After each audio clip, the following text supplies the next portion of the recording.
Welcome to Inside the Thunder. I'm KD Hudnall, and on this show, I go one-on-one with some of the most recognizable names in Marshall athletics history. Thanks for downloading another episode of Inside the Thunder. Today, I am joined by Marshall wide receiver LaVorn Colclough, a guy whose career spanned a coaching transition, a division transition, and a whole lot of winning. On the field, he became one of the most productive receivers to ever wear the green and white. In 1997, he finished second on the team with 74 receptions, nearly 1,000 yards, and 9 touchdowns. In 98, he led the team in receptions, and along the way delivered a national play of the week with a 92-yard touchdown against Kent State. By the time his Marshall career ended, LV had totaled 144 career receptions, 1,737 career yards, and 18 touchdowns, numbers that still rank among the best in Marshall history. But statistics are only part of the story. Today, we're going to revisit the people. We're going to revisit the receiver room. We're going to talk friendships, the coaches, the memories, all the stuff that made those 4 years so special. Our goal is really, really simple. We're going to preserve another chapter of Marshall football history through somebody who lived it. LaVorn, it is great to have you with me today, dude. Man, that gave me chills right there. That's all. Hey, where that smoke at? Where the smoke? You ready to come through the tunnel one more time? Is that what that's all about? Hey, our defense, who was out, Toledo was out there yapping for the MAC championship. Y'all ain't nothing. We're going to beat y'all on y'all own field. Our defense didn't say nothing but said, wait till we come running out this smoke. It'll be on. That's the business-like approach we always took when we was out there on that field. I love it, man. We are going to get into this. Oh, my goodness, we are going to get into this. Look, before we can even get into the wins and the championships and the rooms and the guys and all of that stuff, you got to get to Marshall first. So how did Marshall enter into your life and the cycle start to get you to where you're on campus and you're liking what you're seeing? How did Marshall enter the picture? Well, I knew Marshall because of one of my former teammates in high school came down Marshall.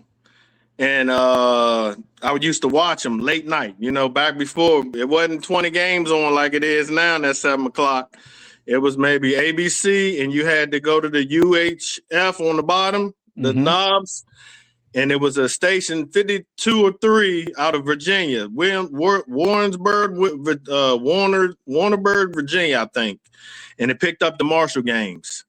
And I watched all the Marshall games from when he got there, and I watched him in the national championship in 92. I watched him again in 90, and I just watched him every night because it wasn't nothing else to do. And I was a house guy. I was in the house, man. So I would always watch the herd, and then I would check out E.T. when he was there, when he signed the scholarship, Eric Thomas.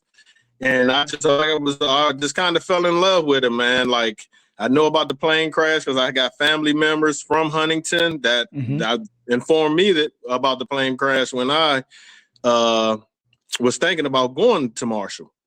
And I didn't know that. And I did my recon and everything, and I was like, man, that's tough, And I was like, well, and I like how they was winning. And I for a program that was just, from 1970 to 1994, that's 24 years. We was a young program when I got to Marshall. Even the guys before me, we're talking about maybe, 6 classes of 4? Yeah, something like that. Since 19, like I was the 7th class. So when you think about it, that's a young program. And I seen where they was up and coming, and they didn't have any big receivers. And they had I think the tallest guy was maybe Sean Goodwin and Will Brown. They was pushing 6 feet maybe. And, I'm coming in there at 6'4" and could run and, play and learn how to play receiver. I learned how to play receiver from watching a lot of them guys when I would watch TV. And,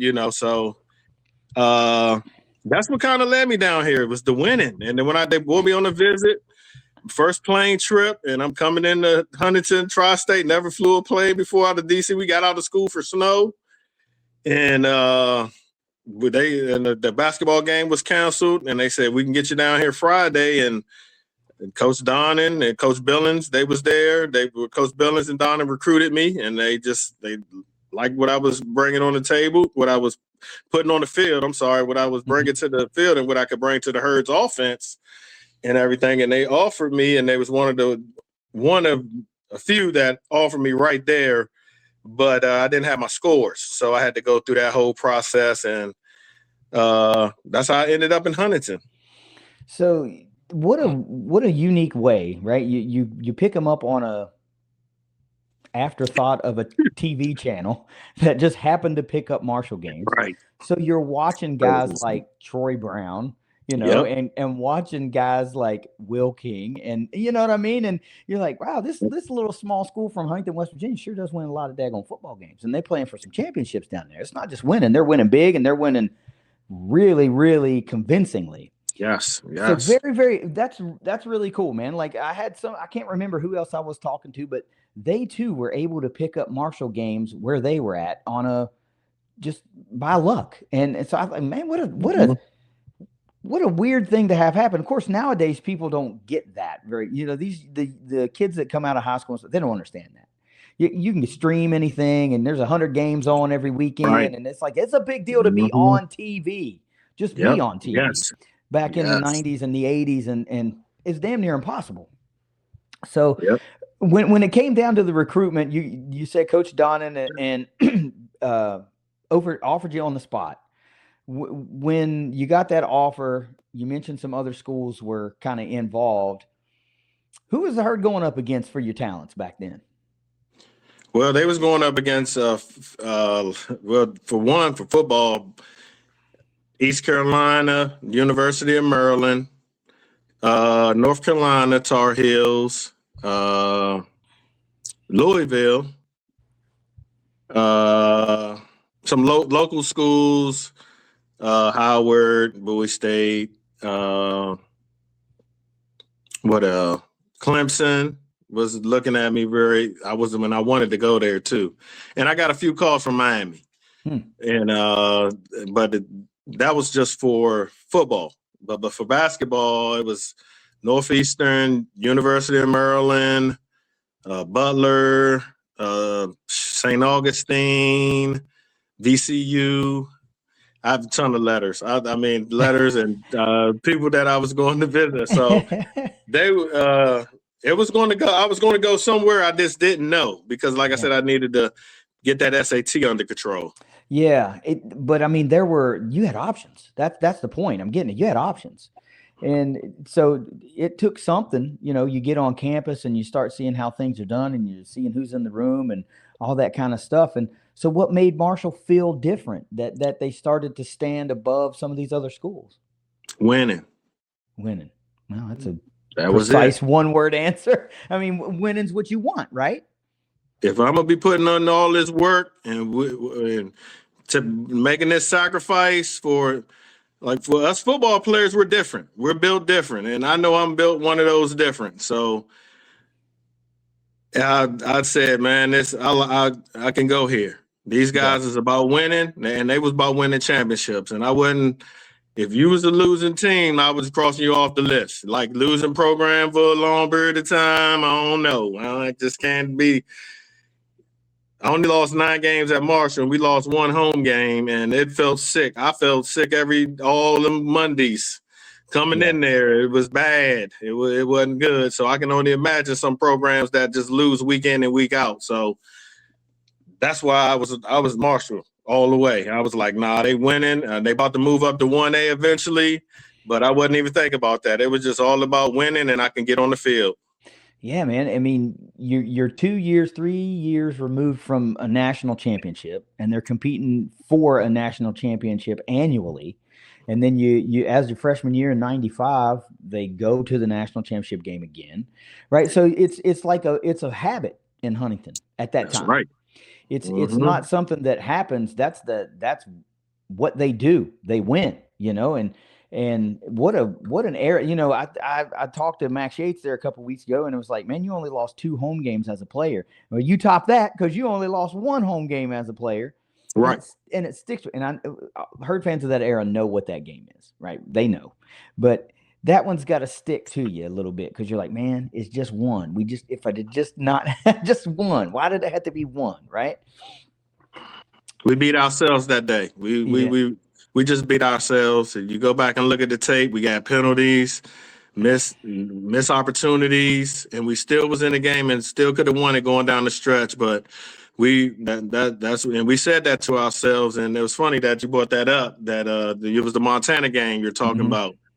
And I was just talking to Coach the other day about that. And I was telling him, I said, Coach, before you even got here, I said, we had a team meeting in the locker room after that Montana game, and it was a players-only meeting. And, some of the seniors was in there as well. And we made a pact in there like, no, we don't want this feeling. And we coming back, and we going 15-0. And we're going to be winning championship next year in 1996. So whatever y'all got to do to get to that point, we're going to do it. And we thought we was going to still have our coach. Back then, it wasn't nobody leaving but the seniors. Right. So it wasn't. Everybody else was coming back. And everybody came back with more firepower. So we was just... That's a good way to put that. With more firepower. So it was like that was the attitude. And I told Coach that the other day because he didn't know it. I was like, yeah, that was, and when he got there, we was a bunch of misfits because we was angry, we was upset, we were just furious that we just lost on our field in the championship, and we had that sick feeling all through springs, and then we lose Coach Donnan 2 weeks later. We're sick when we get back from winter break, and the coach had a whole list of issues, which his team that he just inherited was just throwing out frustration because we wanted to get back on that field and get back to work, and we were just hungry to get a championship, and that's it. And like I said, we're about winning. Yeah, that's it. I'd never thought about that from the perspective of Bob Pruett to come in and inherit a team that was really doing things at a really high level and come this close to being off of a second national championship at that time and inherit that team. So you come in and you're meeting a lot of these guys for the first time, and they're angry because they came up just short, and they're pissed about it, And he walks into that building to probably somewhat of a hornet's nest of sorts, to where you're like, look, this ain't happening again. We understand you might have your own agenda, but our agenda is win every daggone game, and we're going to do whatever it takes. So do me a favor.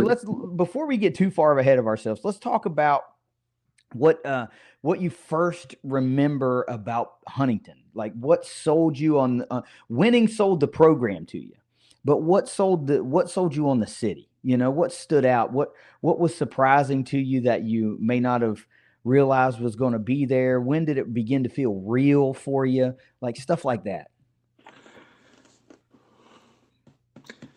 I guess the size.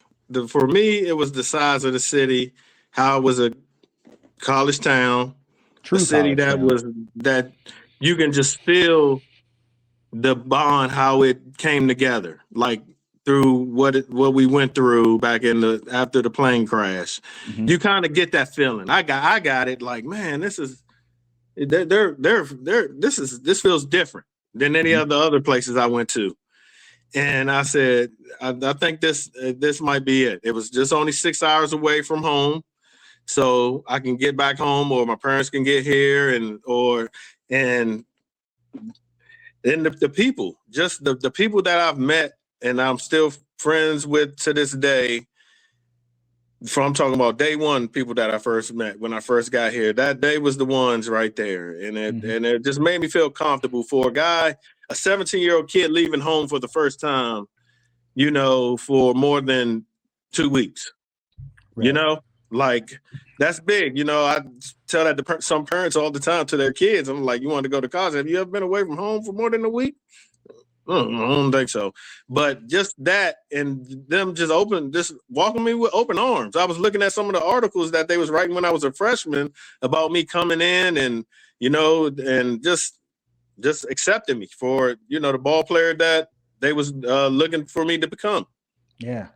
I like that, man, because, it continually gives the context to people that Huntington has this long-standing relationship that's very intimate with Marshall and particularly with the football team. The community, obviously, how it is now, and you've seen it for the past 25, 30 years. It hasn't changed. If anything, it's gotten stronger. The bond between the football program and the city has only gotten stronger. And to continually reinforce through as many people as I talk to that was ever present in their lives then, and it's still ever present now, it just continues to drive home that there's nowhere like Huntington and Marshall. That relationship exists nowhere else in college athletics than it does right here in Huntington, West Virginia with Marshall. Right. It's true. When you're a freshman coming in and, you obviously had some options. You had some choices at colleges and things, and you chose Marshall. You come in. Who was the first guy to take you under their wing and show you how things was going to be at Marshall? Like on the field or off the field? Yeah, just in the locker room. Who's the receiver that took you under their wing and was like, this is how we do things here, and this is the expectation here. And, this is what we do in this room.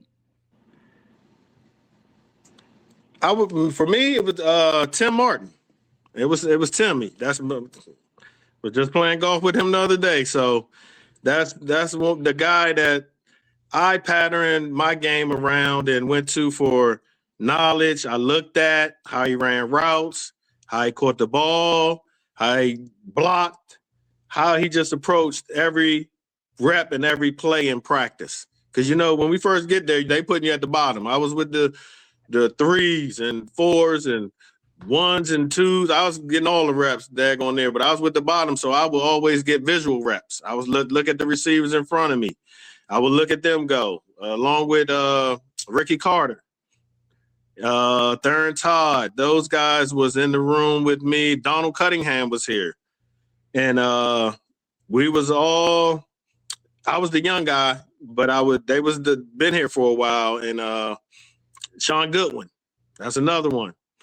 They was all in that receiver room, and they was older guys. They was all seniors and, juniors. They was upperclassmen, and they've been here for a while. So I just sat back and, if I needed help with anything or, I was doing something wrong, it was Tim.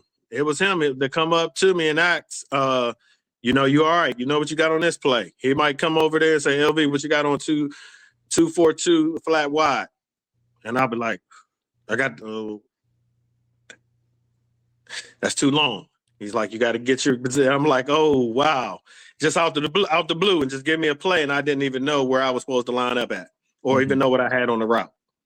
So things like that, he would test me on, like what coverage what you see right here, just to keep me engaged and wouldn't let me go drift off and practice when you behind upperclassmen, you can drift off a lot. So yeah. I was like a sponge when I was a freshman. I was just started playing receiver in high school in 11th, 12th grade. I was quarterback. I was always quarterback until 11th grade.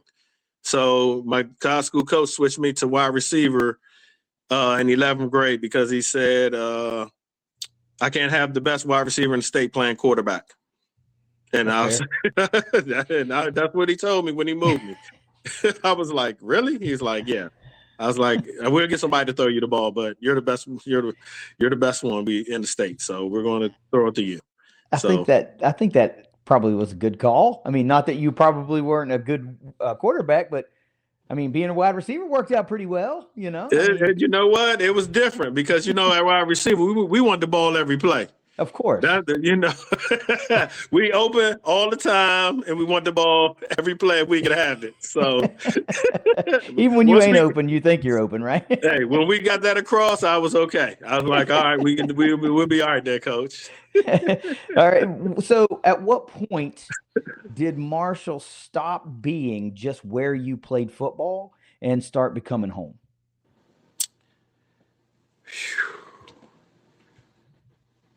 I would say probably Around about 95 or so, 95, 96. I was still in school. So like I said, I got here when I was 17. So it was home. It was, That's what I mean. it was my Like, second home. I mean, as a player, when did it just stop being like, this is where I go to college, this is where I play ball, and then evolved from just that to being Marshall's my home. This is home for me too.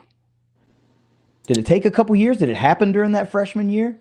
Yeah, well, so much stuff happened during the freshman year because I was ineligible. I found this is the story of me getting here in '94. So I take the SAT, and they come back and say I took it last. I passed it, everything. So I go through 2-a-days.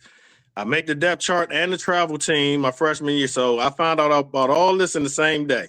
Okay. So, Coach Donnan calls me in and he's like, man, I'm proud of you. You did a good job. You're going to be second on goal line. You're going to be on the travel team. We're going to fit you, start working you in, and so on and so forth. And I was like, oh, man. I couldn't believe it. But then he's like, NCAA just contacted and said, you're ineligible. And at that point in time, it was on my birthday, too. It was on right after 2-a-days, man.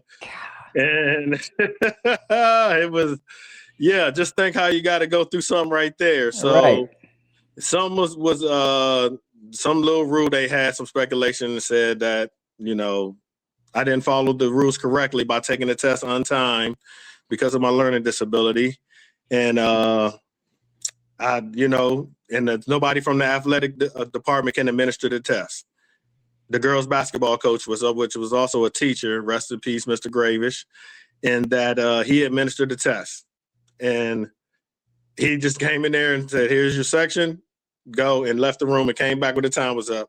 Right. And it was legit the whole way. But the NCAA gave me a second chance and said I could take it again in October with the whole, 2 months in college. So, right. My dad came down, he paid for my tuition the first year and passed the test. So I came eligible in November. So it was around November, and I'm I couldn't work out with the team. I couldn't do nothing but just be a student. So going through that time period, through that time in 94, that that little bit of adversity that I was facing, and then becoming eligible and passing the test with a higher score than I did when I took it in high school. Right. So boom, and I became eligible, and around November, I think it was around the 14th, around the plane crash date. And they said, Coach called me over, was like, but I think we had 2 games left and then the playoffs. So and they was like, well, we don't want to waste a year and so on and so forth. So I became eligible in 1995. Like, how guys come in, athletically eligible in 1995. So that was actually my freshman year. But, I went through 2-a-days. So 94, I was part of the team in 94. Like, you went through all the hard stuff and didn't get none of the payoff, right? But no, so, that's a really great story, man. I mean, I didn't know that about you, but that's a great story to kind of reinforce that nobody gave up. Like you didn't give up on yourself. The team didn't give up on you because of a test score, and a little bit of adversity has set you back a year, but it really kind of set forth what was going to happen in the next 4 years, And so let's talk about now being inside take me inside the wide receiver room of a really dominant program. I mean, we're talking about spanning 2 coaches, spanning 2 eras, national championship, immediately to a MAC championship, immediately to another MAC championship, right? So it's high level football, right? You got to take me inside of that room. Who's the guys that set the standard for that room? Like kept the expectations where they needed to be? Who were those guys? So, like I said, Tim, he was the one that left when he left there. He left it at a high standard, and I picked up where he left off at because Tim was there 4 years, and I watched them in 94, 95, 96 as well too, because I was behind him and Randy as well. So I would say him, then myself, and then we passed the torch to Nate Poole. Yeah. Nate Lanier, John Cooper. Then you got pushed down to Watts and Davis and Curtis Jones and De Niro Marriott. Those guys. James Williams. Also Mark Wicks and John Cooper was in my room. We was all in the same room. Lanier Washington. But I think between myself and Tim, we set that that was our concrete. And then from Tim, it was Troy. Right. Troy Brown. Then you did Tim. Then before Troy, you got Brian Dollar. You got Barber as well too. So everybody, those names, they got big rep in our receiver room, and we all took something from each and every one of them as well. So I would say me. I would say once Tim left, it was me. And we got the dog out there, Randy. When he came here, funny story. Not to be, and then talk about. I know we're gonna talk about him, but funny story with when he got here, when Randy got here, and and then this is exclusive right here. And he's just part of the story. So we got a deep receiver room in 96. And, 95, we, just lose the championship. We get coach. We get here. And, I'm on a mission. This is about to be my time. I worked double, triple time. I'm getting right. Had an okay spring. Came back in the summer. And we find out we got Randy. Mm-hmm. And I've watched Randy on Friday Night Football. That's how I first seen him. And I was just like, my first impression of him, I'm like, damn, he got some big shoulder pads out there. And he making him look like a giant out there. And the second thing, I'm like, he's like super fast. I was like, okay. And so I would watch him every Friday night, then watch the highlights and the same thing. So that's how I knew of Randy. That's the only way I knew of him until he got into our receiver room.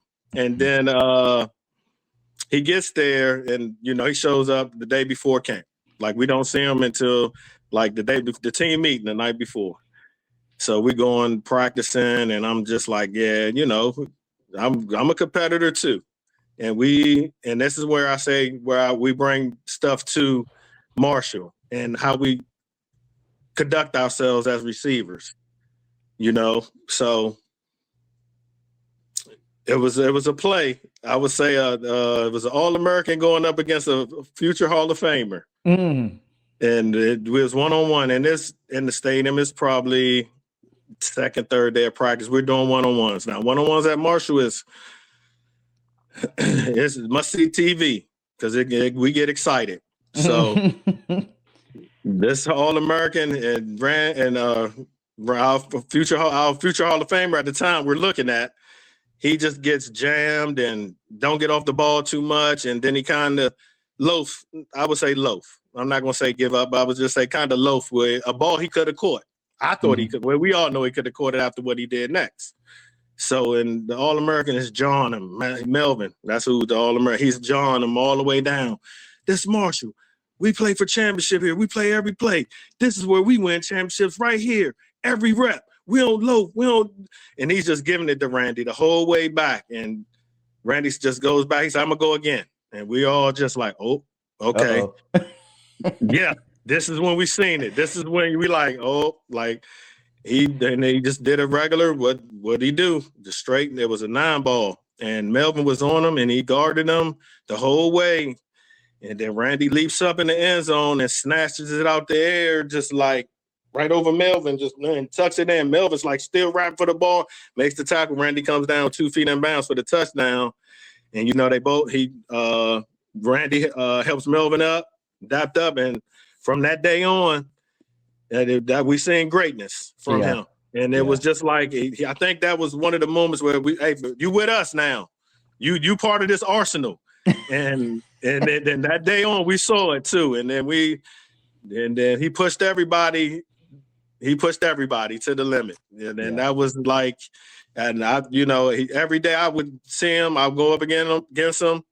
And I had some with him. I had some stuff going on with me. And I was just like, this guy's good. And I was talking to one of my friends about it. And I was like, man, one of my teammates, because I was like a little it's like, dang, this he's fast. He's big hands.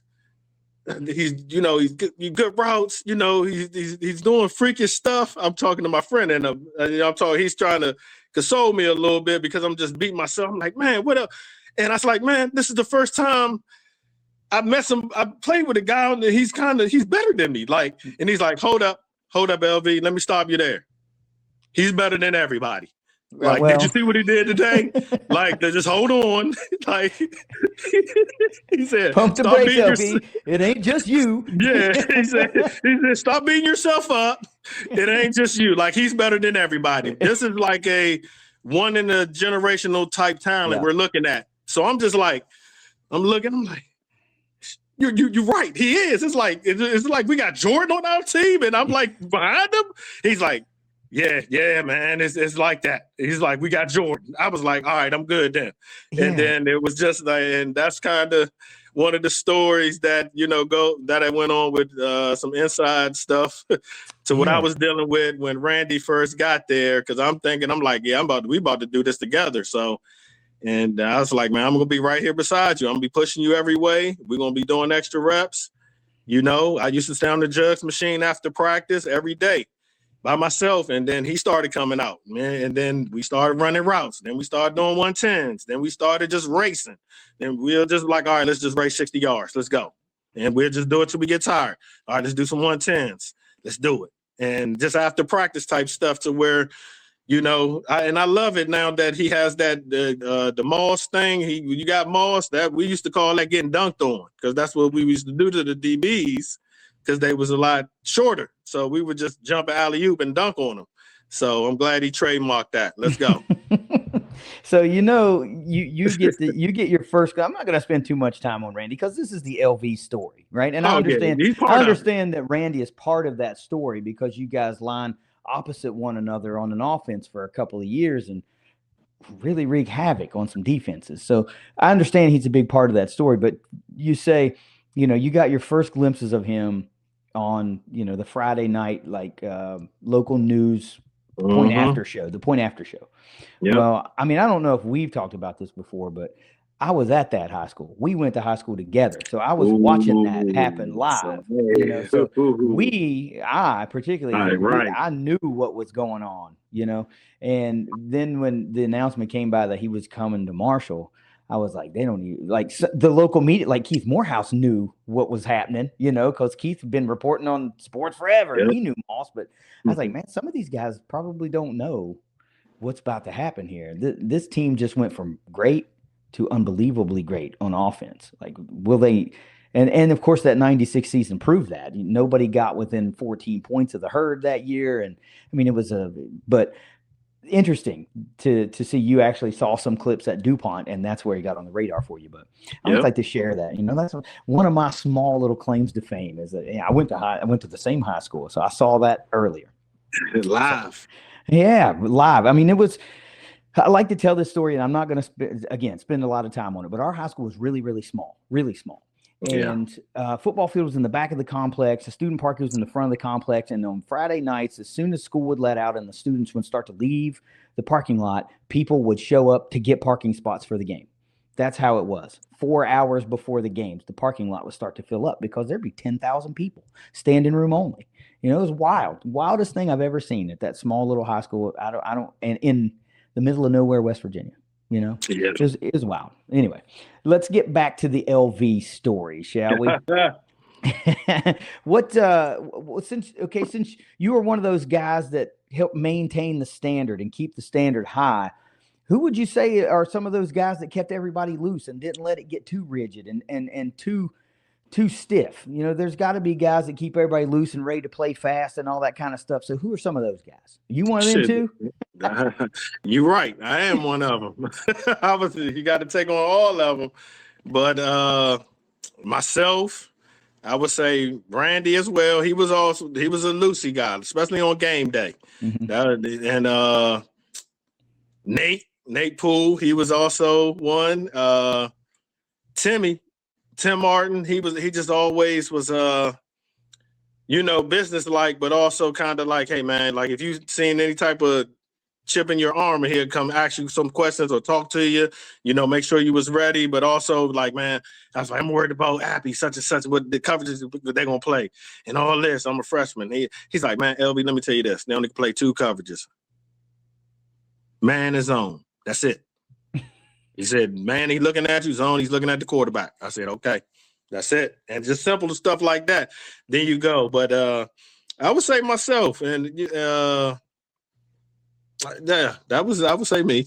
Man, that's a big hat to wear, dude. You're wearing a lot of hats in this room, I tell you. But to be honest with you, that doesn't surprise me, right? Because even though we don't have a very long-standing friendship, we haven't known each other that long. But in the conversations we've had, both in person and doing stuff like this, it feels like you are a tone setter. You were a guy that didn't let it get too far too loose or too far too serious. You want to maintain this perfect little balance right in the middle. So everybody works hard all week in preparation, and then you go out there and have fun and dominate on Saturday. That seems to be like the balance you want to maintain. And it feels like you're that guy. I feel like if you needed a 5'8", 160-pound guy in your wide receiver room at that time, I feel like I could have fit the bill and hung out and maybe not athletically been talented, but I could have hung out with the vibe of that room. You know what I mean? Like, I don't have talent for nothing, but it would have been cool to be in there. Walk me through a Tuesday during the season, dude. You guys doing a lot of winning, so there's not a whole lot of bad Mondays, I imagine. So what's a Tuesday look like? Well, a Tuesday's practice was probably one of the lock-in practices. We coming off Monday night practice and Monday night football to Tuesday's practice, Wednesday, Thursday, lock-in days, and then we got Friday walkthrough and just get ready to go. Just get ready to go on the field on Saturday. So Tuesday. Was that the full tilt day? Like lock-in time, business time, new week. Let's set the tone on Tuesday. Like, was that what you're talking about? Yeah. Oh yeah. That was it. We're in full pads, and we're gonna bump a little bit, and we're gonna get after it. We're gonna put in the game plan and start to get it executed. And that's a total lock-in day. And we get it from everybody. If you ever went to a Marshall practice in the 90s and seen us practice on a Tuesday and Wednesday, you would think we didn't like each other. You wouldn't think you'd be like, man, I want to see how they come together on Saturdays when they treat each other like this on Monday, Tuesday. But that's why you come together that way. It's because of Monday and Tuesdays and Wednesdays. That's exactly why. So it might sound counterintuitive, but that's exactly why. You're beating each other up. So now we're going to come together as a family on Saturday and beat up somebody else. Pretty much. Yeah. Yes. So you experienced one of the biggest transitions in Marshall football history with the transition from Coach Donnan to Coach Pruett. A high standard, a coaching change, and then a standard that had to stay high. What was that like? What was that transition like through a player's perspective? Fans have their own perspective of what that was like, but we're not in the locker room. What's it like? What was the philosophy change? What was different? And then what never changed between those guys? The transition between those guys. One, the winning. The winning didn't transfer. Coach Donnan built the foundation when he got here of winning, going to getting in the championship and winning the national championship. We should have won it again 95, but we didn't. Coach Pruett comes in with a bunch of angry 53 to 70 angry college students that just is mad and just ready to get the spring ball. And we didn't want to lift weights. We wanted to hit somebody. We needed to hit each other. We needed to get back to where we needed to get back to in the next coming season. So Coach Pruett I think he saw that in us at first. I think when the spring started and he seen what we had and, we got a good quarterback, Chad. I'm at receiver. You know, we got the receiver room with me, Wicks. We got a young John Cooper, Nate Poole in there. This is in the spring before, you know, Randy and Gerald and them get there. So Coach Pruett it's kind of like he just built the walls and built the, you know, the structure. And when he got there, he brought a no nonsense. And there was a no nonsense policy that if we felt like that, this is how he's going to help us get there. And we just followed him and trusted him. And he was straight up with us. He talked to each and every one of us. We had the longest team meeting in team meeting history when he first got there. And it was just all uphill when Coach got there. And we just took it running.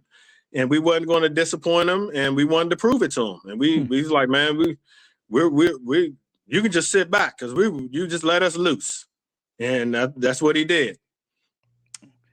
Well, he had a very, very high octane offense. It wasn't hard to rack up yards and rack up points. I mean, you had talented running backs and talented offensive linemen, and it was receivers and quarterbacks. And I mean, that 96 team particularly was not weak anywhere.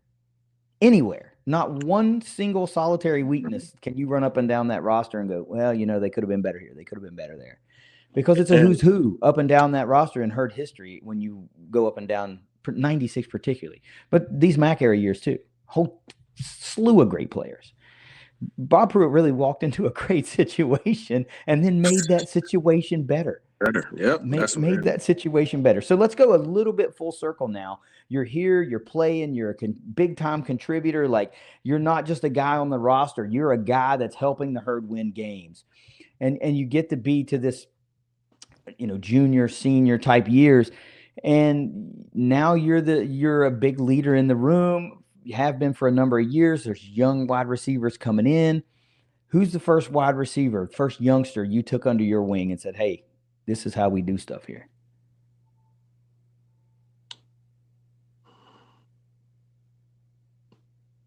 Dude, probably Randy. Because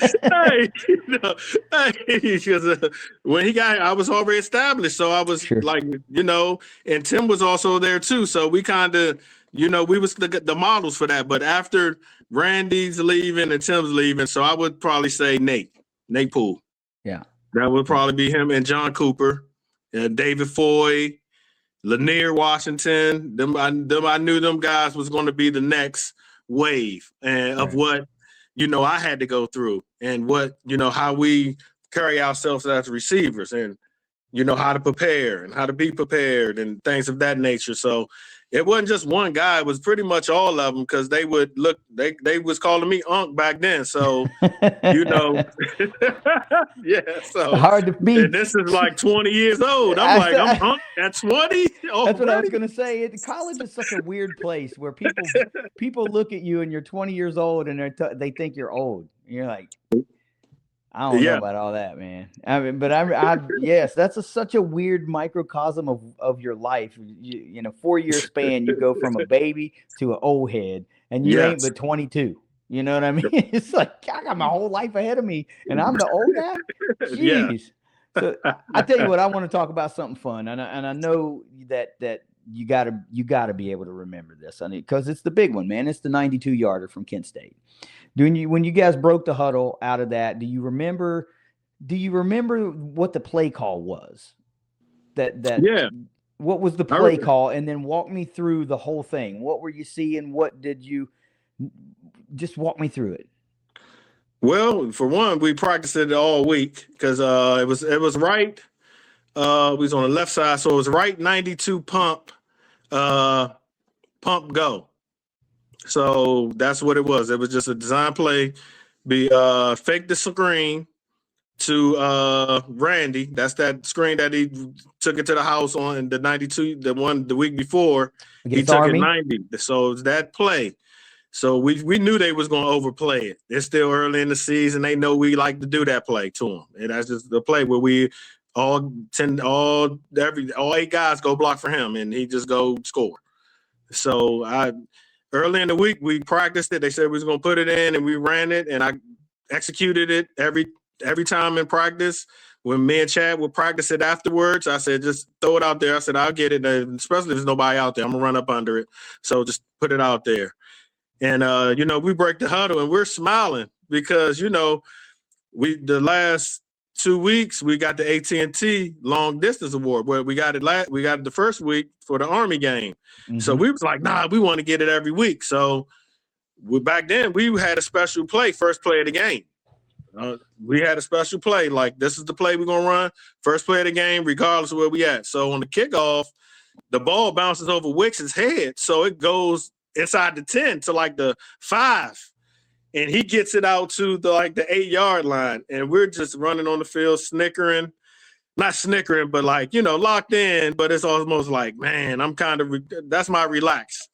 And I was like, and we call it, and Chad calls it. He said on 2. And, when we call stuff on 2, it's mean we're locked in. Everybody has not, you holding your water, even though it's the first play of the game. And then they didn't jump. And he hut, and I went to go block his guy over top of Randy, and I went up, and I seen the safety come down, and I smiled when I passed him. and I'd always make noises when the ball come to me, and when I passed him, I said, shoo.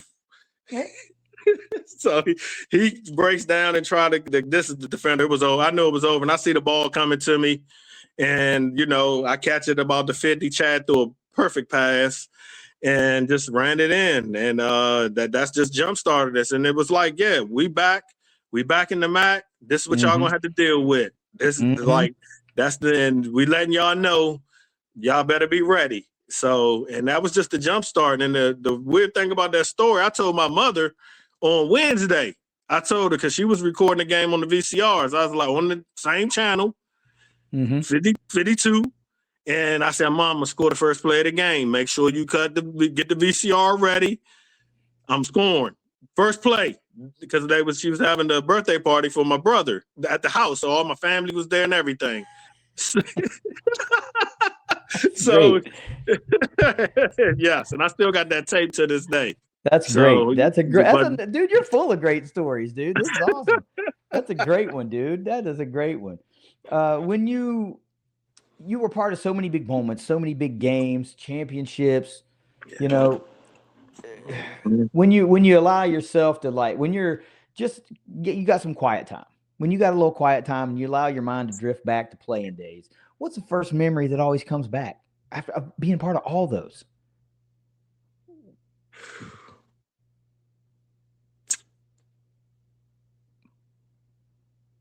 Man, that's a tough one. It's so many.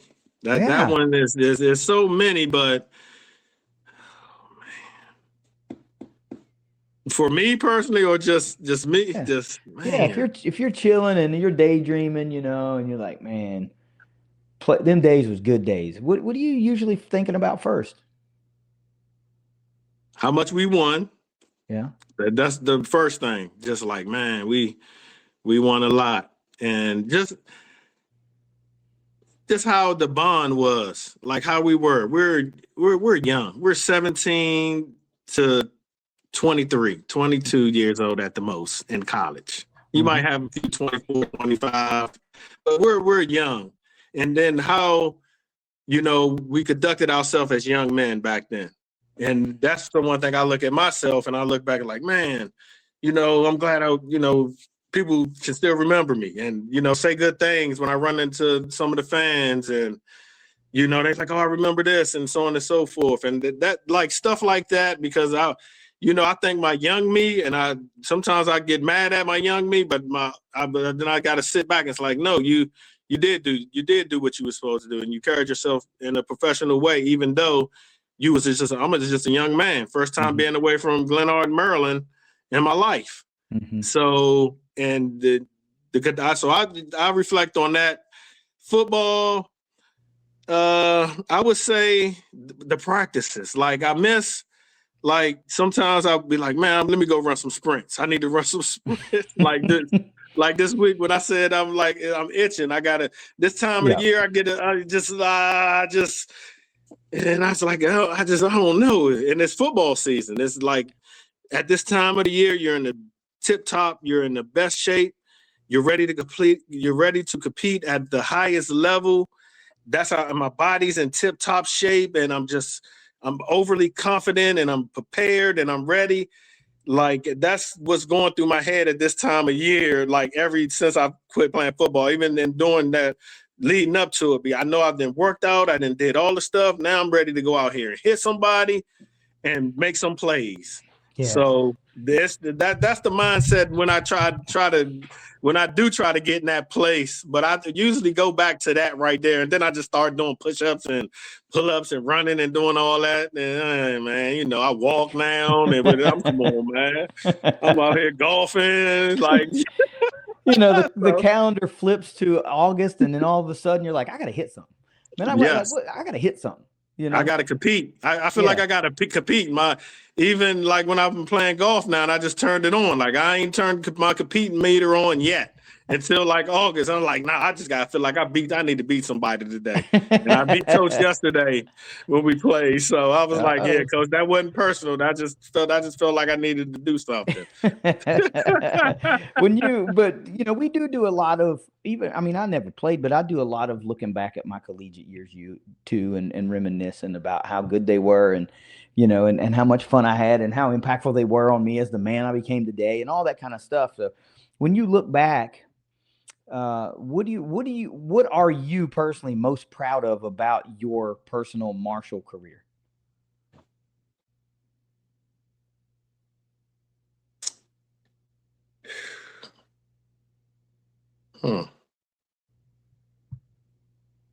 That's tough. That's a tough one. KD. I would just say just being there. Like, when I look at the old games and, how I conducted myself on the field, how I was the ultimate teammate, and Unc to some of the guys, and just how I just carried myself on the field and off the field. And I didn't ever look at myself as a martial football player. I just looked at myself as LaVorn Colclough, and that's just how I always carried myself. And I wouldn't say, hey, I play for Marshall to anyone. I would, if it came up, well, there it is. But I just would never introduce myself as that. But I would just say, just looking back on my young self and just saying that I'm very pleased with how I turned out. Yeah.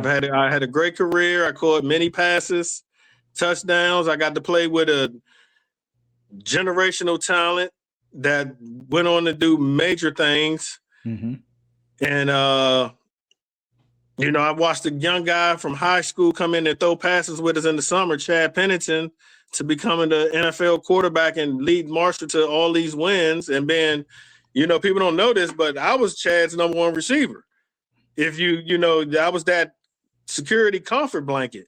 We had Randy there, but when Chad needed something, we needed like that play across the middle. That was me and him being locked in. And, people might say and look at that film and say, man, Randy was wide open. Well, they was playing cover 2 on that play, and Randy took himself out of the play because he went into an inside release and not an outside release. So Chad had to force that ball in to me, because if you'd have thrown it to Randy, the safety would have came down over the top and picked it off. So that's the kind of connection that we had on the field with me and Chad. So getting to play with him, and then seeing a young Byron and Nate and Doug and, all the guys go do great things that I've seen when they was first coming in the door, and that I've talked to, and, we had conversations with, and, we still talk to this day. Like, if they call me or I call them, they pick up, and we can sit there and talk. And, we had a tough time through the whole COVID thing. We lost a lot of family members and friends and people of that nature. And, so we, the brothers reached out to me, and, when the time where I needed it. So, that's what I look at the most. And that's what I'm happy about my career. The football stuff, that was going to happen regardless. It was just, the people I met, the people at the help program that I spent a lot of evenings with and a lot of days with, just, to get my schoolwork to be in the right order, to be the first in my family to graduate college.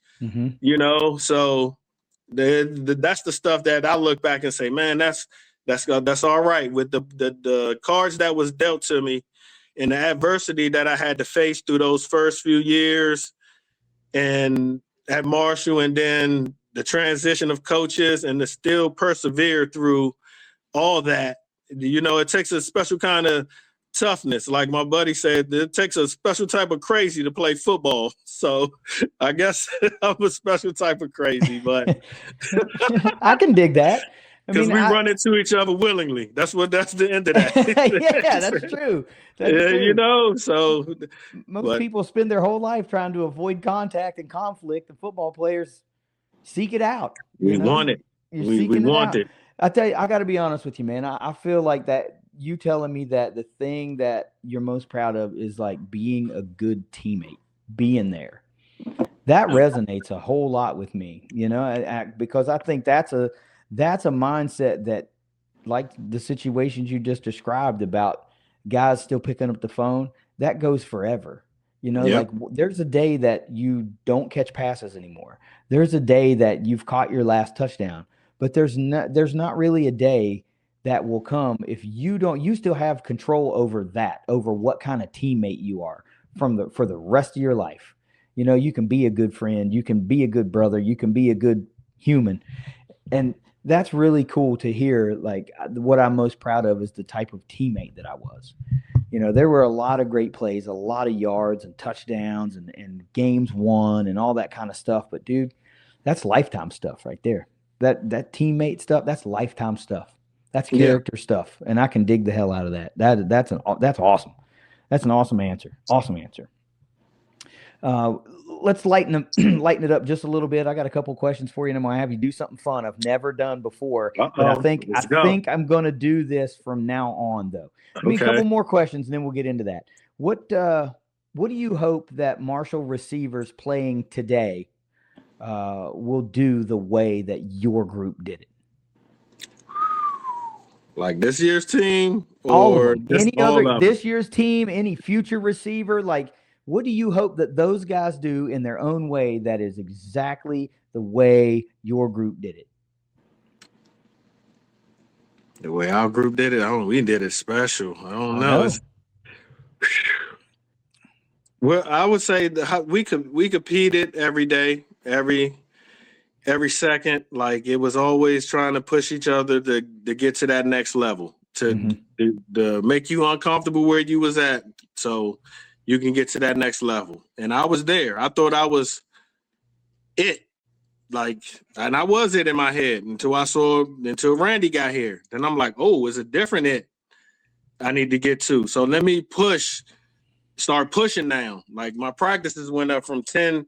I'm being on level 10. I'm going up to level 80 now. I need to get a little bit more intense, than better and precise, than more locked in. Like, I need to get better. So I would say the competing on an everyday basis. Like, we stayed on that ball machine. If we drop passes, go touch 103. That's the top of the stadium. And no matter what, we in team, we in Skelly, we in just pat and go. If you drop the ball, you had to go touch 103. And that's just how we look. You loaf on the play. We used to have, when we watch film and somebody loafing on the play, we'll call you out. We call that mess 'em. That refers to a teammate of Randy's down Florida State, and he used to call people out on the film. And Randy did it one day. He's like, yeah, and he told us about that. So we was like, oh, let's go. So you loaf, you don't get to your route. You get 6 yards, not 10 yards on your route. It's somebody in the receiving room that's going to call you out.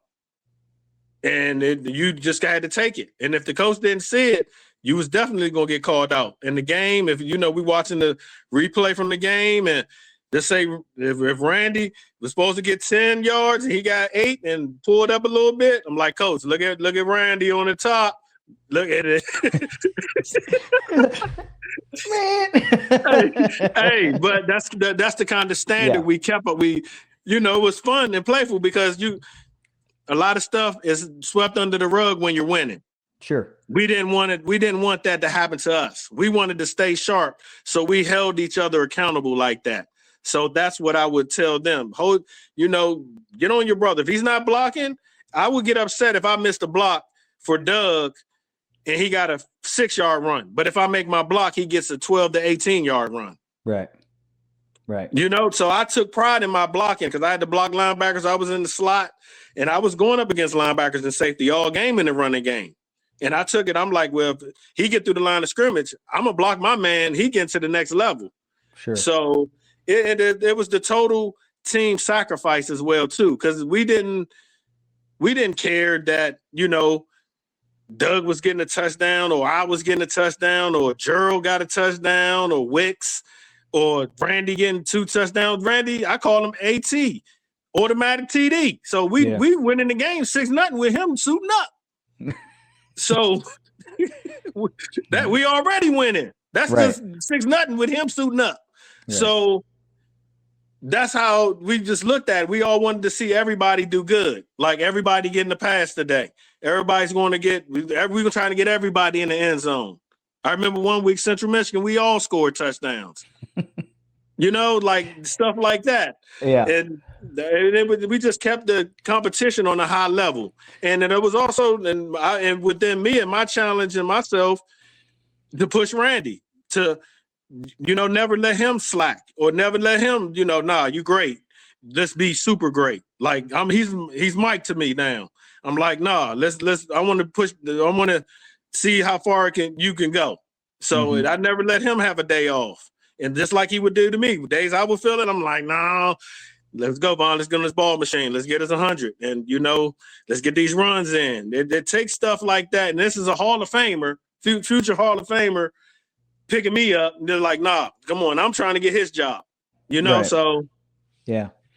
Yeah. I mean, that's free game. You just handed out free game. If you're a youngster that happens upon this episode and you stuck with it for an hour and you're getting to the point now where LV just gave you free game, don't ever rest. Push your brother. Be pushed. That's Be okay being pushed, right? Hold each other accountable and never take a freaking rep off, ever. That's it. Right? That's where you get to where you want to be. You work as hard as you can until you get to where you want to be. And if you didn't get to where you want to be, at least you worked your ass off to get there. You can never question, well, could I have done more? Could I have done more? Yeah. You just go until you can't go no more, man. Last one, and then we'll have a little fun. What does being part of the Marshall family mean to you today? Oh, that's everything. Marshall's in my heart. They always will be, and I feel as though that Marshall is a big part of my life. I came here when I was 17. I stayed here, and I own property here, so it's always going to be home to me and a special part.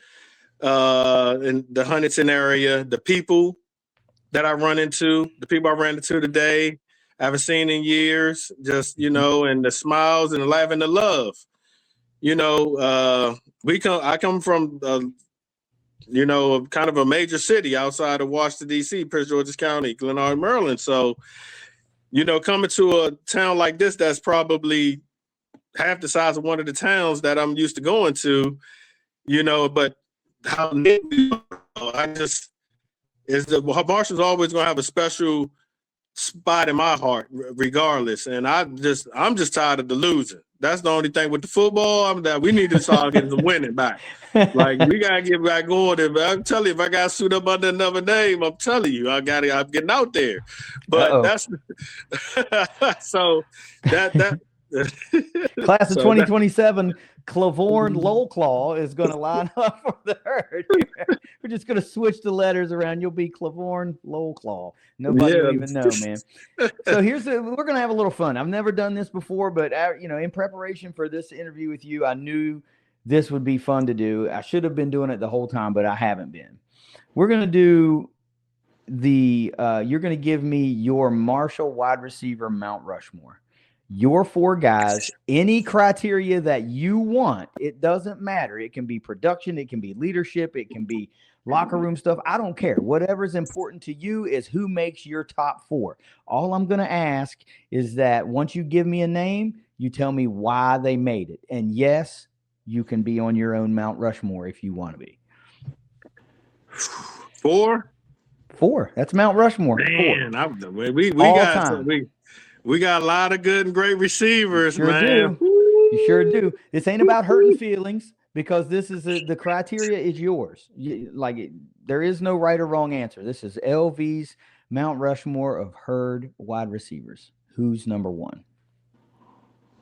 Me. I'm on it. So now, we're going to go me first. Now tell me why. Be fair and tell me why.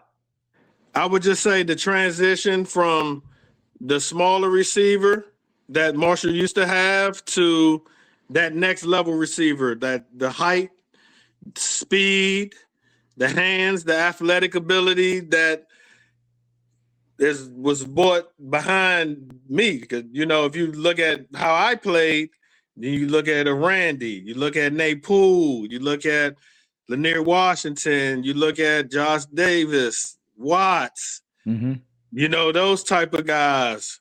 We were kind of the same build. De Niro Marriott,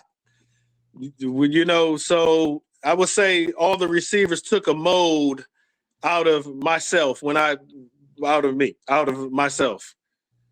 And ultimate teammate, hands, sacrifice, anything for any of my guys.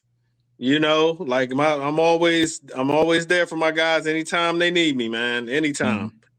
And that was back then, and that was now. And so I would say I would be up there. On the field stuff is just on the field stuff. I'm not even going to talk about that. When them lights come on and it's showtime, y'all know 18 ready. Yep. And that's one of the reasons that I sent you that clip, the clip that you posted. That when you said that was going to be the one, I was like, that one meant so much to me because that, for one, this might have stat you might not know, KD. That was the first time we ain't scored a touchdown since 1995 in the first half. I didn't know that stat. That game right there. That's the first time we didn't score a touchdown. That's more than 2 seasons worth of football. That's a lot of football. Yes. So, and we was losing 8 minutes into the third quarter.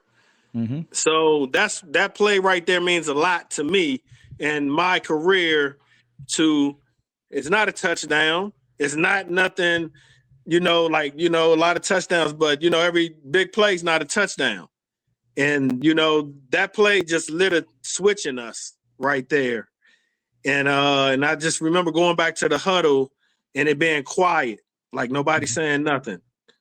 And it's just like almost like we just loud, but it's quiet. Like you want to be excited and cheerful, but we're just like, no. And I just hear one voice and say, "That's how you catch the ball, L." And then Chad comes in there, tap me on the helmet and says, "All right, guys, let's go." And he calls that next play, and we scored 3 plays later. And I think the next play, Nate picks one up off the ground like a good out route, and then Doug has a run.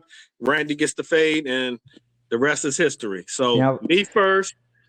Wait a minute. Of course, hold on. But we've been talking about this play, and I'm not sure everybody knows what play we're talking about. We're referencing the 1997 MAC championship game. It's in with about 9 minutes to go in the third quarter. Marshall's down 7-3. You can't get anything going. There's snow all over the field. You can't get anything going. Nice. And LV makes this all hands laid out catch to keep a drive going. Marshall's finally got something going, and LV catches one across the middle. It's an all-hands catch, a beautiful catch.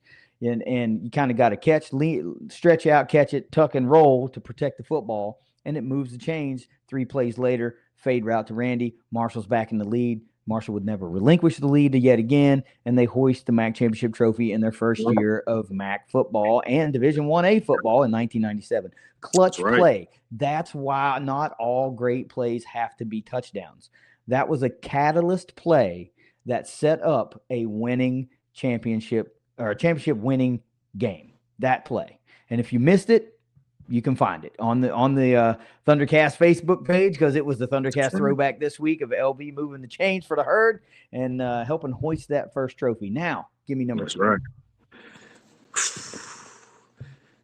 2, it's gotta be him. And that's Randy. I would just, like I said, man, he like my buddy said, he's better than everybody. Yeah. And he we come to find out he was. Yeah. And to be with him and for those 2 years and practice and in the meeting rooms and just seeing it just mold and developing, and him having that little bit of he had some adversity as well too. And I took a step back and like, man, put myself in his shoes, and for him to battle through that and still come out like he did today and back then, that sums it up. Like, it's a battle between my all Mount Rushmore of receivers between him and Jerry Rice. And I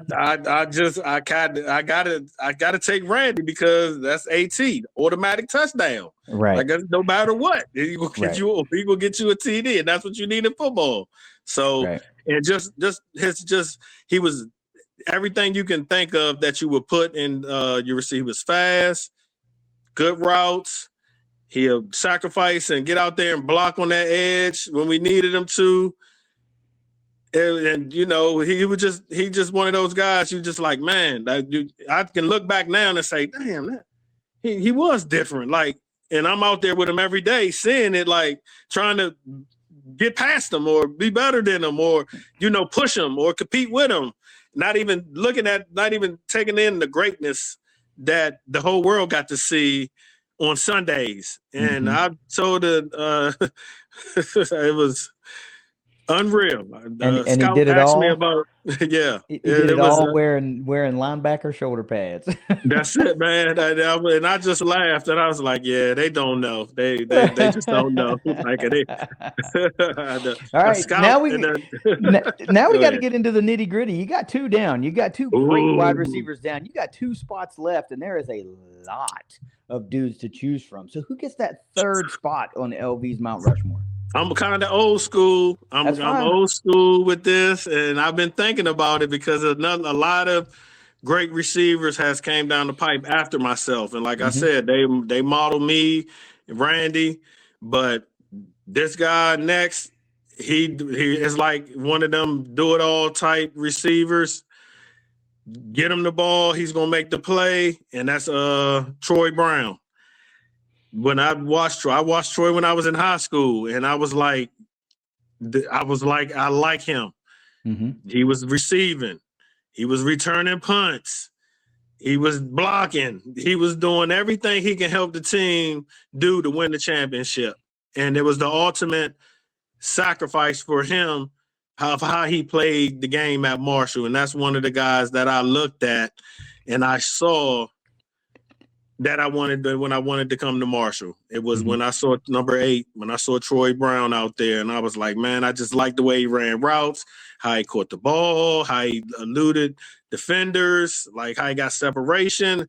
It was just so smooth, and I was like, and I'm a young receiver, so I'm taking notes on everything right now. And he was one of the guys. So, and just Troy Ben, when he came back, and I would work out with him a few times, and he would show me stuff when this is young L, when Troy was just trying to make a team until he got with the Patriots, and they brought him back and he was working out, and I worked out with him, and I just wanted to see what he was doing and how he worked out and how he conducted himself, just to try to get to the next level.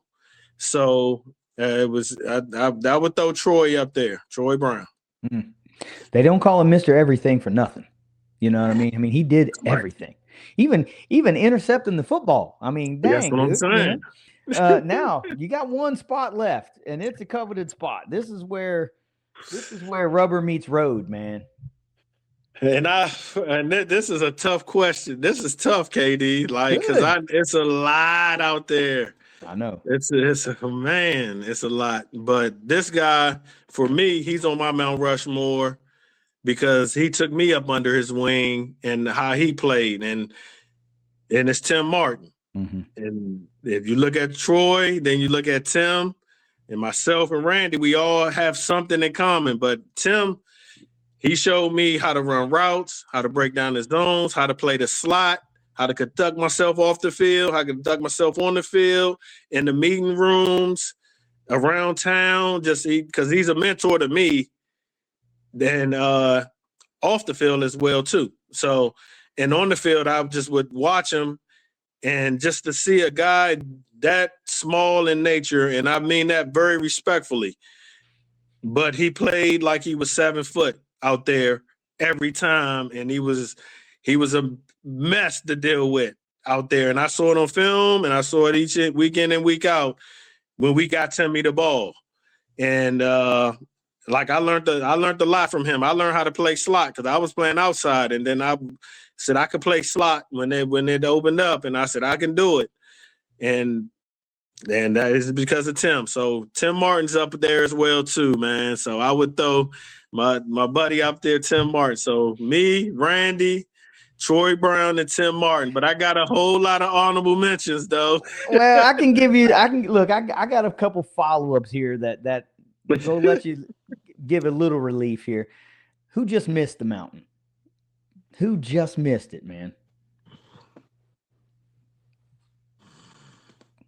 If they ever put a fifth president on the real Mount Rushmore, you might get a fifth spot on your Mount Rushmore. So for right now, who just missed the mountain? There's a few. Yeah, give me one. Narrow it down to one. Oh, man. Narrow it down to one. Yeah. Yeah.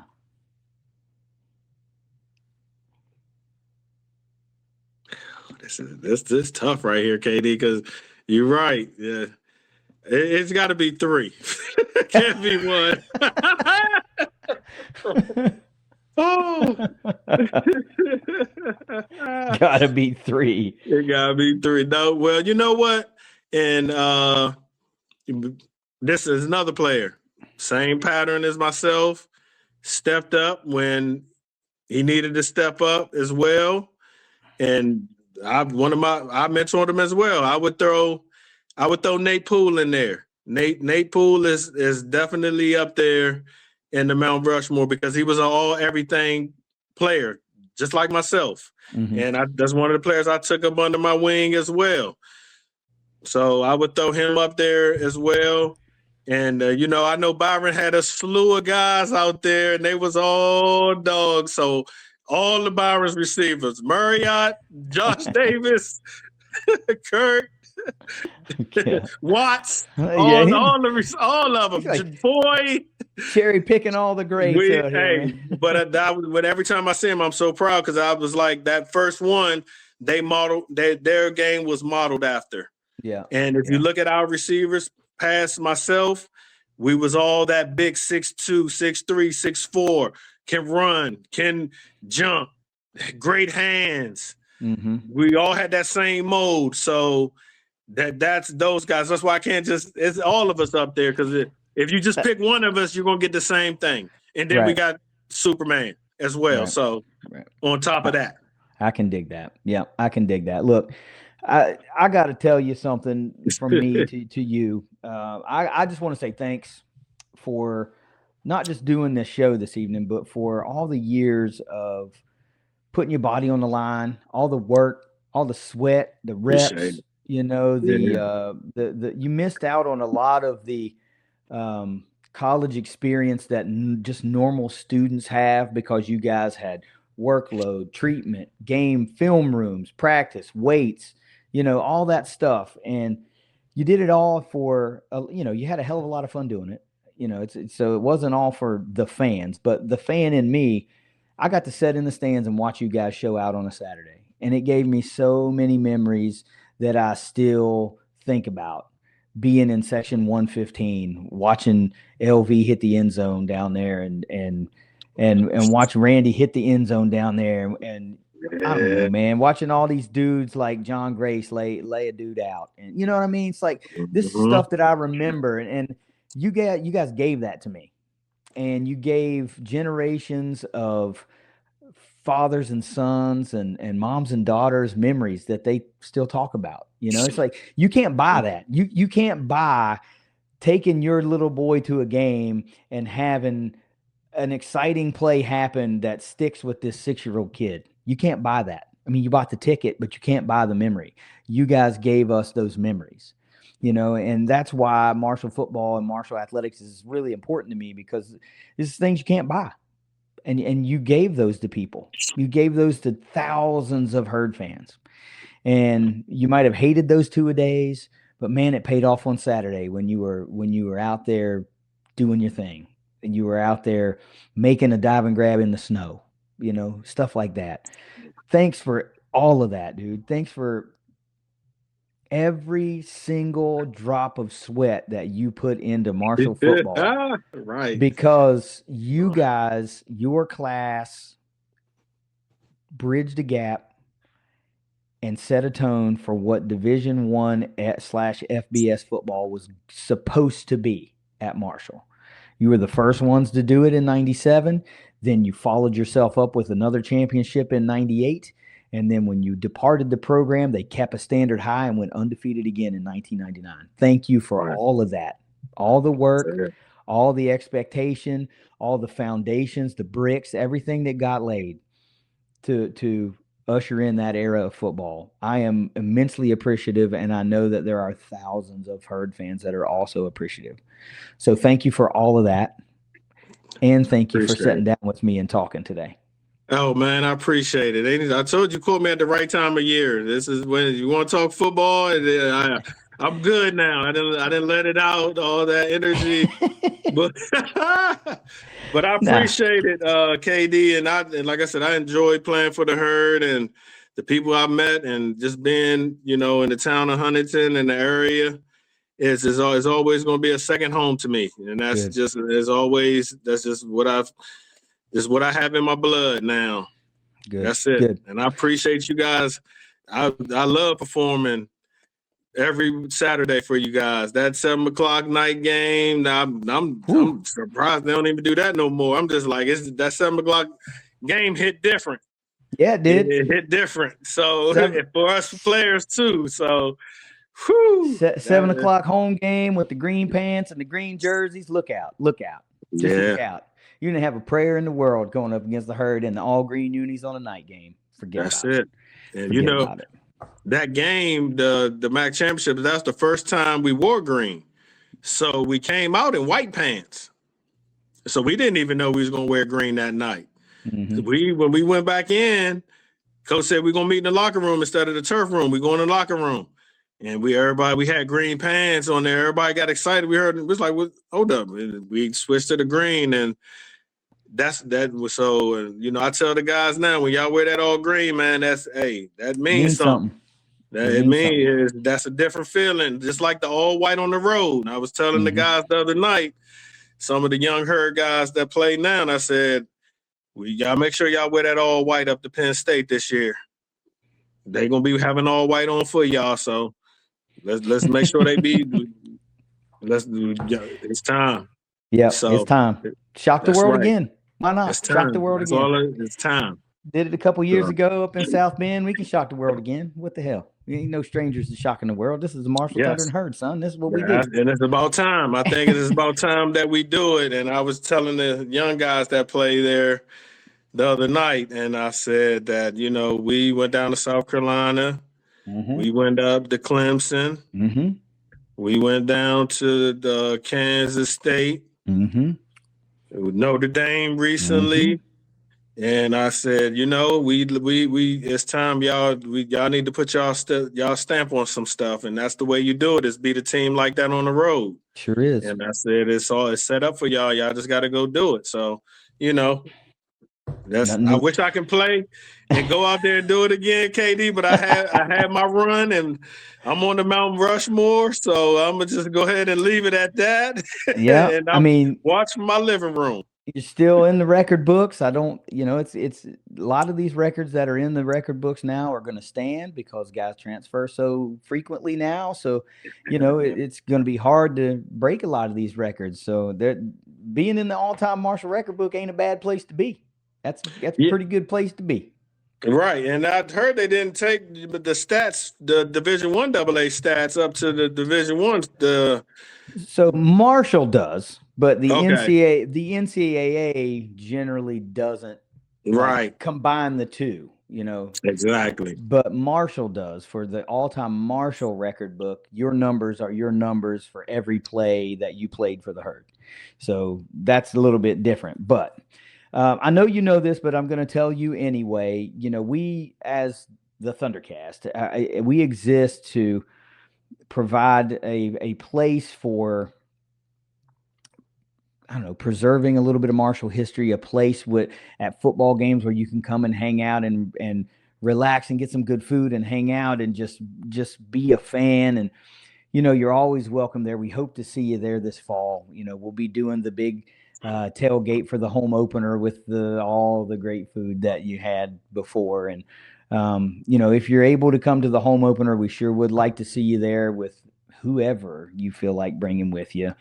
I appreciate you so much for your time, man. If you got anything else you'd like to get off your chest, let me have it.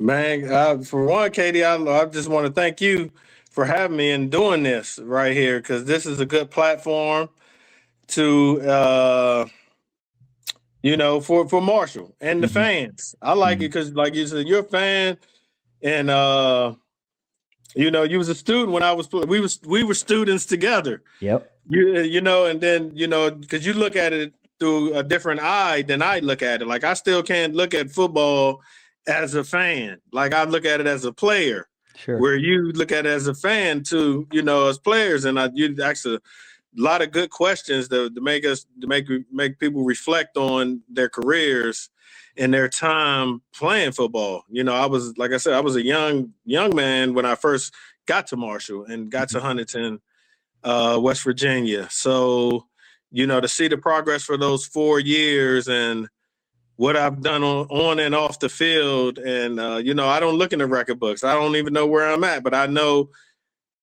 I only lost 9 games and won 63 of them.